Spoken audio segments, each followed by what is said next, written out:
All right, hi everybody, it's Ms. Welch. As promised, here are your directions for asynchronous work today. So you have already found the assignment if you're watching this video and done step one or working on step one. Step two is to complete this attached inferencing practice.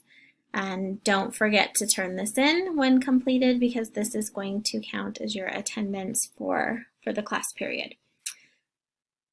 So when you click on this practice, basically what you're doing today is what we did yesterday in class, practicing making some inferences using some images. So when you open this copy, it'll insert your name, you'll have your own copy. You can then zoom in order to actually work on the slides. Slide one is directions. So on the following slides, practice your inferencing skills by first examining the image or text that's posted on each page.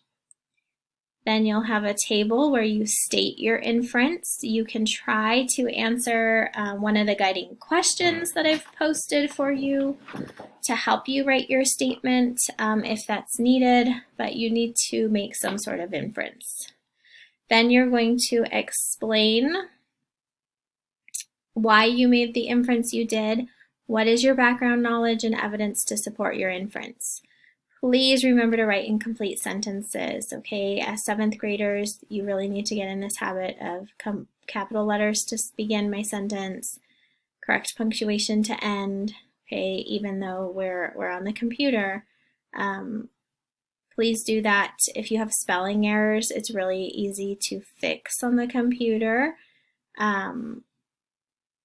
So this example is one that we also worked on in class. So we discussed this little girl here in class and made our own inferences. Use this model or these examples as a model for when you write yours, okay?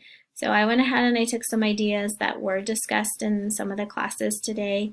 So here's my inference about what's going on in this image.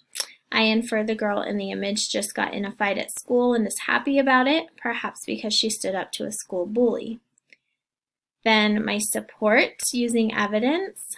I infer this because, so it's my why, because she is sitting in front of the principal's office looking beat up. I know when the students get in fights at school, there are consequences of going to the principal's office. I think she might have stood up to a bully because she looks happy about the fight.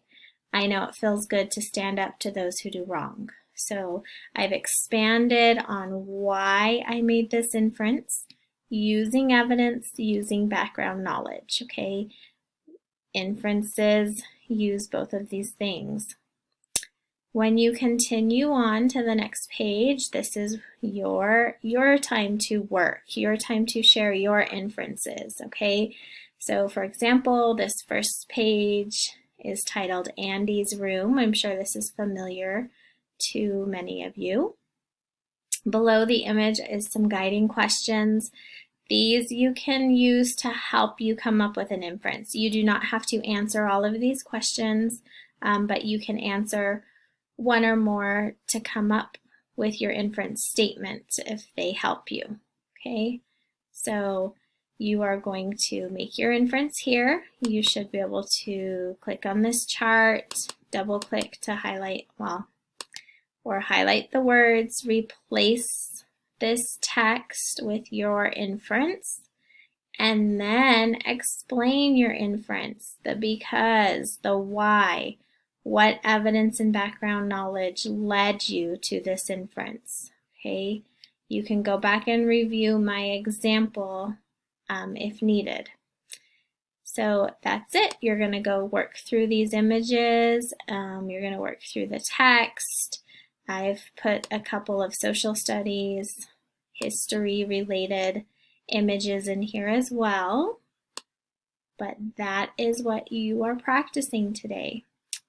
I'm going to remind you in the class stream, I will have reminders of where you can find me if you need help today, or you have something you want to talk about, or you need getting help getting caught up from a previous absence, you can go to Google Meet. I'll have a link on your stream, and you're going to start a new Meet, join a Meet actually, and enter the code Welch Help. That's where you can find me if you want to meet on Google Meet. You can also always send me an email, or you can, this is a Google Voice number that you can actually text. If you prefer to send a text, you can text this number if you want a response that way. Please, please don't forget, once you've completed your inferencing practice, so I've completed this, then I'm going to X out of here. Don't forget to turn it in. So when you go back to the assignment, click View Assignment, you have a Turn In button right here. Do not forget to turn this in. Remember, this is how I'm also keeping track of attendance on asynchronous days. So let me know if you need help. Contact me if I can help you, and have a good work day.